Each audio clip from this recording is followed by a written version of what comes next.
नमस्कार, स्वागत आहे तुमचे आमच्या चॅनेलमध्ये। आवाज महामुंबईचा, शोध बातमीचा, कौल मनाचा।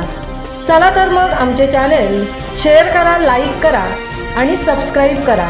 धन्यवाद। अवैध दगडखाणीच्या अवजड वाहतुकीमुळे आदिवासींचा प्रवास बनलाय जीवघेणा।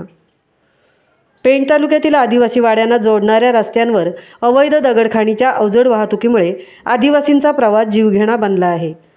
पेण तालुक्यातील चुनाभट्टी गावापासून दुर्शेतगाव व निगडावाडी, दरगावाडी, प्रधानवाडी, भेंडीची वाडी यासह अनेक आदिवासी वाड्यांना जोडणारा रस्ता हा अवघड वाहनांच्या वाहतुकीमुळे स्थानिक नागरिकांसाठी जीवघेणा ठरत आहे। पेण तालुक्यातील साक्षी किल्ल्याच्या आजूबाजूच्या परिसरात अनेक बेकायदेशीर दगडखाणी व खडी क्रशरचे प्लांट आहेत।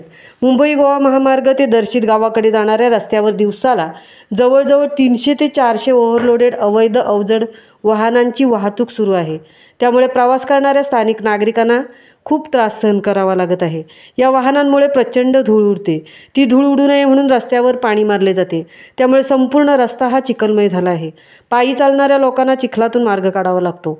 शाळकरी मुले, महिला, वयोवृद्ध, रोजगारांसाठी जाणारे तरुण पायी किंवा दुचाकी वाहनाने प्रवास करताना या अवजड वाहतुकीमुळे या रस्त्यावर अनेक छोटे मोठे अपघात होऊन किरकोळ दुखापत व वाहनांचे नुकसान झाले आहे। मागच्या 10 दिवसात या वाहनांमुळे 3 मोठे अपघात झाले आहेत। दिनांक 12 मे 2025 रोजी दुर्शेत गावातील रहिवासी पुंडलिक हिराजी गावण आणि प्रणित तुळशीदास गावण हे पायी चालत असताना डंपर चालकाचे नियंत्रण सुटून त्यांच्या अंगावर डंपर येत असताना सतर्कतेमुळे ते पटकन रस्त्याच्या बाजूला झाले, म्हणून मोठा अपघात होताना वाचला। 15 मे रोजी दुर्शेत गावचे रहिवासी किशोर बाबूराव डंगर हे नाईट शिफ्ट करून दुचाकीवरून घरी परत येत असताना चुनाभट्टी दुर्शेत फाट्यावर त्यांच्या दुचाकीवर वेगाने डंपर आला। त्यांनी दुचाकीवरून उडी मारून स्वतःचा जीव वाचवला, परंतु दुचाकीचे मोठ्या प्रमाणात नुकसान झाले आहे।